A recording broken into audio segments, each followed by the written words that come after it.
Hello বন্ধুরা, Shweta village food cooking চ্যানেলে আপনাদের সবাইকে আবারও স্বাগত। আশা করছি আপনারা সবাই খুব ভালো আছেন এবং সুস্থ আছেন। বন্ধুরা, ঈদ তো এসেই গেছে, তো সেই জন্য আমি একটা সিমাইয়ের রেসিপি নিয়ে চলে এসেছি। তো আজকে আমি একটা ঝরঝরে সিমাইয়ের রেসিপি কিন্তু বানাবো। রেসিপিটা বানানো কিন্তু খুবই সহজ, যে কেউ চাইলেই কিন্তু বানিয়ে নিতে পারবেন। আর খুবই অল্প সামান্য কিছু উপকরণেই কিন্তু বানানো হয়ে যাবে, আর খুবই তাড়াতাড়ি কিন্তু বানানো যাবে। আর বন্ধুরা, যত সিমাই আছে এই ঝরঝরে সিমাইটা খেতে কিন্তু দারুণ লাগে। ছোট থেকে বড় সবাই পছন্দ করবে। চলুন তাহলে আমরা এই খুব সহজভাবেই ঝরঝরে সিমাই রেসিপিটা বানিয়ে ফেলি। তো ঝরঝরে সিমাইটা বানানোর জন্য আমি এইরকম লাল রঙের ভাজা সিমাই নিয়েছি। আর খুবই সরুটা সিমাইটা কিন্তু নিয়েছি, এটা সব থেকে সরু সিমাই। দোকান থেকে কিন্তু বলেছে যে ভাজতে হবে না, কিন্তু তবুও সিমাইটা আমি একবার ভেজে নেব। তো সিমাইটা আমি একটু বেশি করেই বানাবো, তাই জন্য অনেকটা পরিমাণে নিয়ে নিয়েছি। এখন কড়াইতে আমি একটুখানি বেশি করে তেল দিয়ে দিয়েছি, আপনারা কিন্তু ঘিতেও ভেজে নিতে পারবেন। তো তেল দিয়ে নিয়েছি, দিয়ে সিমাইগুলোকে দিয়ে দিচ্ছি। আর এই সময় উনানের জালটা কিন্তু খুবই মিডিয়াম আছে, মানে খুবই হালকা করেই কিন্তু জাল দিতে হবে, নইলে সিমাইগুলো কিন্তু পুড়ে যাবে। তো এরকম উল্টে পাল্টে কিন্তু সিমাইটাকে একটু ভেজে নেব। আর সিমাইটা ভাজবার সময় বন্ধুরা বারবার কিন্তু খেয়াল রাখতে হবে, তাই খুন্তিটা দিয়ে কিন্তু ক্রমাগত নাড়তে চাড়তে থাকতে হবে, তা না হলে কিন্তু সিমাইটা পুড়ে যেতে পারে। আর যেহেতু এই সিমাইটা ভাজা আছে, তাই আমি বেশি কিন্তু ভাজবো না। এখন আমার ভাজা হয়ে গেছে, তুলে রেখে দিলাম। আর ওই তেলটা বাড়িয়ে নিয়েছি, নিয়ে ওর মধ্যে দিয়ে দিলাম কয়েকটা এলাচ ফাটিয়ে দিয়েছি, আর দুটো তেজপাতাকে দিয়ে দিচ্ছি, দিয়ে একটু তেলের উপরে ভাজা করে নিচ্ছি। এখন আমি কিছু কাজু আর কিশমিশকে তেলের উপর ভেজে নেব।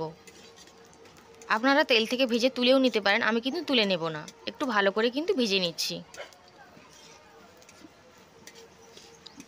দেখুন, কাজু এবং কিশমিশটা আমার খুব ভালোভাবে ভাজা হয়ে গেছে। এই সময় আমি এক বাটি দুধ নিয়েছি, এই দুধটা কিন্তু আগে থেকে ফুটিয়ে জাল করে রাখা ছিল। তো সেই দুধটা আমি দিয়ে দিচ্ছি।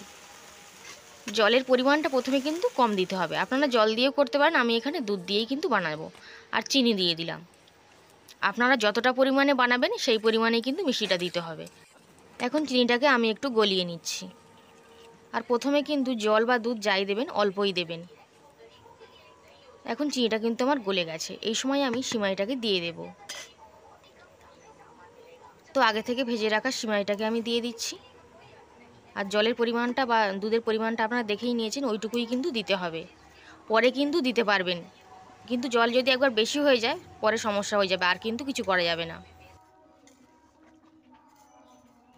এবার খুন্তিটা দিয়ে আমি কিন্তু উল্টো দিক করে দিচ্ছি, মানে নাড়িয়ে চাড়িয়ে দিচ্ছি। এভাবে কিন্তু নাড়ি চাড়িয়ে একটু মিশিয়ে দেব, তারপর কিন্তু ঢাকা দিয়ে দেব। আর বন্ধুরা, উনানের জালটা কিন্তু খুবই হালকা রেখেই কিন্তু সিমাইটাকে রান্না করে নিতে হবে। এখন আমি ঢাকা দিয়ে দিচ্ছি। কিছুক্ষণ পর আমি ঢাকনাটা খুলে নিচ্ছি, নিয়ে কিন্তু উল্টে পাল্টে দেব। এই সময় যদি জলের একটু দরকার পড়ে, মানে সিমাইগুলো একটু বেশি খোঁচা খোঁচা মতন হয়ে থাকে, তার মানে বুঝতে হবে যে জলটা এখন দরকার আছে, বা আপনারা যদি দুধ দিয়েও বানান তাহলে একটু দিতে হবে। এখন দেখুন, আমার মনে হচ্ছে এখানে একটুখানি দরকার আছে দুধের, তো সেই জন্য আমি একটু বাটিতে দুধ নিয়ে নিয়েছি, দিয়ে দেবো। এখন